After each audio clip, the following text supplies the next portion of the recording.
नस्ल बचाओ रैली के लिए समाज के लोगों को आमंत्रित कर रहे हैं कि जिनको समझ आ रहा है उनकी नस्ल खतरे में है। यदि आप गौर से देखेंगे,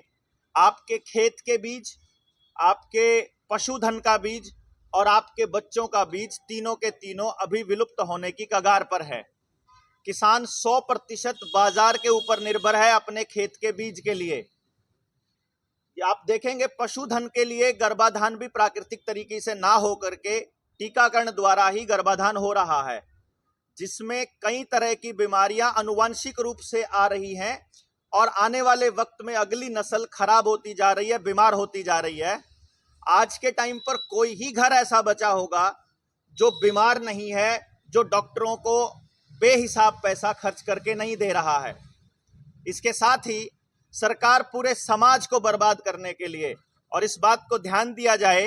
कि हम केवल मौजूदा सरकार की बात नहीं कर रहे हैं। एक पार्टी की सरकार अगर हरियाणा में है तो दूसरी पार्टी की सरकार पंजाब में है और तीसरी पार्टी की सरकार राजस्थान में है। कोई भी पॉलिटिकल पार्टी इस मुद्दे की तरफ ध्यान नहीं दे रही और आपको बताएगी नहीं कि आने वाले वक्त में आपके समाज का टूटना किस तरह से जारी रहेगा। लड़की की उम्र शादी की 21 साल फिक्स कर दी, ये कहकर कि समाज के अंदर इसकी जरूरत है, लेकिन वहीं सरकार ये कहती है कि 21 से पहले आप शादी नहीं कर सकते, शादी करोगे तो माँ बाप को जेल हो जाएगी। लेकिन आपकी बच्चे रखैल की तरह लिव इन रिलेशनशिप में 16 साल की उम्र से रह सकती है और माँ भी बन सकती है और उसके बच्चे को रखने का काम जिला प्रशासन करेगा। ये कानून आपके सामने किया जा रहा है। सरकार को सीसीटीवी कैमरा लगाने की बहुत जल्दी लगी पड़ी है, आपकी गाड़ियों के ऊपर हाई सिक्योरिटी नंबर प्लेट लगाने की बड़ी जल्दी पड़ी है, लेकिन वहीं स्कूलों के अंदर अध्यापक देने की तरफ सरकार का कोई ध्यान नहीं है। वहीं आप एक तरफ दूसरी तरफ देख रहे हैं कि हाई सिक्योरिटी नंबर प्लेट से आपके चालान घर पर आ रहे हैं, टोल टैक्स के ऊपर घर पे खड़ी गाड़ी का टोल कट रहा है, और दूसरी तरफ अगर उनकी समस्याओं के लिए कोई आवेदन करता है, कोई निवेदन करता है, कोई अपनी कंप्लेंट दर्ज करता है तो उसका कोई समाधान नहीं होता है। सरकार के लोग लगातार लोगों को यह एहसास दिला रहे हैं कि तुम लोग तुच्छ प्राणी हो, कीड़े मकोड़े हो और तुम्हारी जिंदगी का कोई मोल नहीं है। तुमको अगर कोई काम करना है तो वो ये करना है कि अपना सारा डेटा ऑनलाइन देना है। आपको अपने आधार कार्ड के साथ अपना राशन कार्ड, आपका वोटर कार्ड, बिजली का बिल, पानी का बिल, गैस का कनेक्शन, गाड़ी के कागज, जमीन के कागज, घर के कागज, ट्रैक्टर के कागज, आपकी फैमिली आईडी, आपको सब कुछ जोड़ के देना होगा, जन्म प्रमाण पत्र से लेकर के आपके सारे दस्तावेजों समेत। लेकिन जब हम सरकार से पूछते हैं कि तुमको चुनाव लड़ने के लिए इलेक्टोरल बॉन्ड के जरिए पैसा किस कंपनी ने दिया, तो सरकार सुप्रीम कोर्ट में हल्फनामा दायर करके कहती है कि तुमको यानी जनता को यह पूछने का अधिकार ही नहीं है कि हमको पैसा कहां से मिलता है। सरकार हमारा सारा डेटा लेकर के प्राइवेट कंपनियों को बेच रही है। मेरी फसल मेरा ब्यौरा के नाम पर माइक्रोसॉफ्ट के साथ किए गए करार के अंतर्गत, जियो कृषि ऐप के द्वारा किए गए करार के अंतर्गत सारा का सारा डेटा प्राइवेट कंपनियों को दे रही है ताकि आने वाले वक्त में किसानों की जमीनों को हड़पा जा सके। आपने देखा होगा कि गांव के अंदर 100% लोगों की जमीन, चाहे मकान हो, चाहे दुकान हो, चाहे उसका घर हो, चाहे उसकी कोई फैक्ट्री हो या फिर खेत की जमीन हो, सारी जमीन आज बैंकों के पास गिरवी पड़ी है। और वहीं दूसरी ओर आपके अस्पताल की जमीन, स्कूल की जमीन, शामलात की जमीन, जोहड़ की जमीन, गलियों की जमीन, सारी की सारी जमीन सरकार ने अपने नाम कर ली, लैंड बैंक के नाम पर, लैंड पूलिंग के नाम पर। सरकार ने एक कानून बनाया कि जिस लैंड को कोई क्लेम नहीं करेगा, उस लैंड के हकदार, उस लैंड के मालिक सरकार हो जाएगी। गांव में लोगों ने अपनी जमीनें छोड़कर चौपालें बनाई, अपने डंगरों के लिए जोहड़ बनाए। अब सरकार ये कह रही है कि उनको किसी ने क्लेम नहीं किया, इसलिए अब हमारी हो गई। ये बताना जरूरी है सरकार को कि देश के लोग अपनी जमीनों को वापस मांगने के लिए, गांव के लोग अपनी सामूहिक जमीन वापस मांगने के लिए करनाल आ रहे हैं 19 नवंबर को। सरकार ये कहती है कि हम निर्मल सरोवर योजना के तहत गांव के अंदर इंडो इजराइल प्रोजेक्ट के तहत आपको एक नई तकनीक के साथ आपका जोहड़ साफ करेंगे। वहीं आपको सब्जियां जेनेटिकली मॉडिफाई करके दे रहे हैं, जिसमें इंडो इजराइल प्रोजेक्ट, उसी इंडो इजराइल तकनीक का इस्तेमाल हो रहा है। इजराइल को देश के अंदर राज करने के लिए वापस लाया जा रहा है, जैसे 1600 ईस्वी में ईस्ट इंडिया कंपनी को इजराइल के उन्हीं लोगों ने भेजा था इस देश को बर्बाद करने के लिए। वहीं दूसरी तरफ आपके पैसे का कूटकरण करके, रुपए का कूटकरण करके, बेहिसाब पैसा छाप करके गरीब को और गरीब, अमीर को और गरीब और लोगों को कर्जदार बनाया जा रहा है। किसान आज इस हालत में पहुंच गया है कि वो अपने कर्जे की अदायगी नहीं कर पा रहा है। अगर वो अपने कर्जे की अदायगी नहीं कर पाएगा तो लोन कैसे चुकता करेगा? देश के अंदर 2016 में आरबीआई की रिपोर्ट है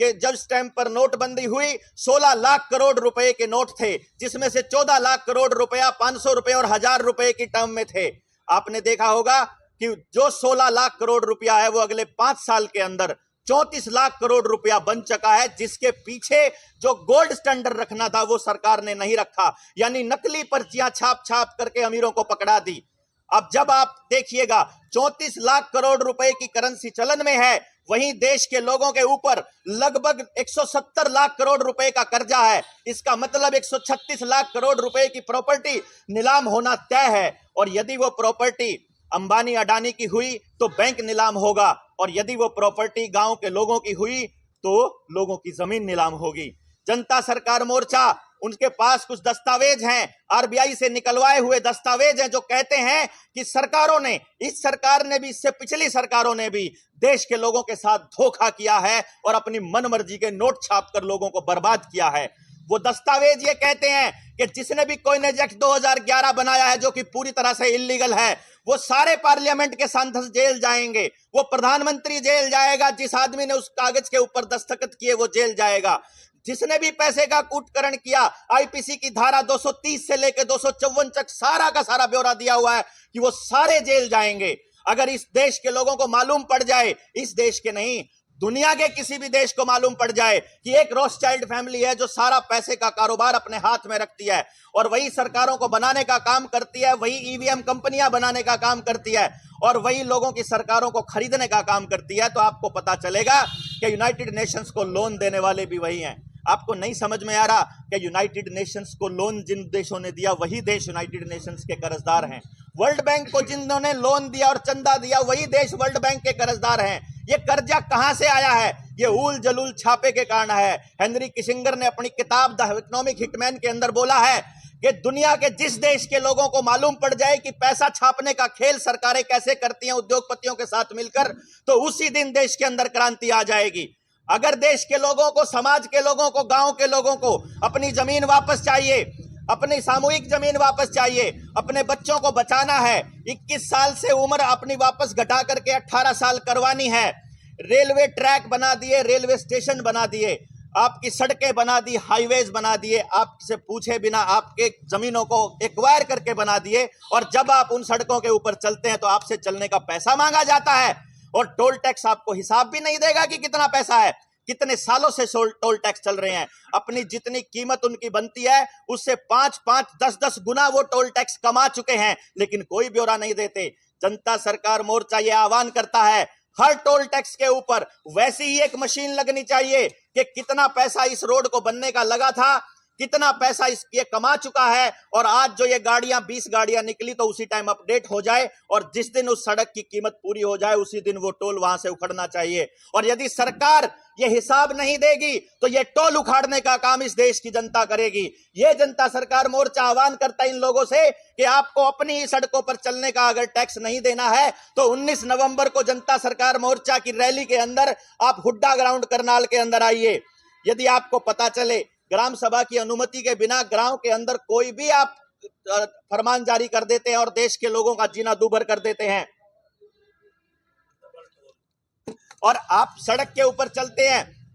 फास्टैग से पैसे देंगे तो आपको 100 रुपया देना पड़ेगा, आप अगर कैश देंगे तो 200 रुपया देंगे। आपको नहीं मालूम है कि टोल टैक्स, आप किसी भी जगह पर आप रुपए को अगर कूटकरण करते हैं, उसकी वैल्यू कम करते हैं, तो आपको सीधा 8 साल से लेकर 10 साल तक की कैद है। देश के लोग अनजान हैं, उनको समझ पता नहीं, उनको सरकारें समझ होने नहीं देती। लोगों को बताना जरूरी है कि आपके अधिकार क्या है, आपकी ताकत क्या है। आपके वोट की ताकत है कि ये नेता आपके लिए निर्णय लेते हैं विधानसभा और लोकसभा में बैठ करके। आपके टैक्स के पैसे की ताकत है कि डीसी का घर चलता है, एसपी का घर चलता है, सरकारी कर्मचारियों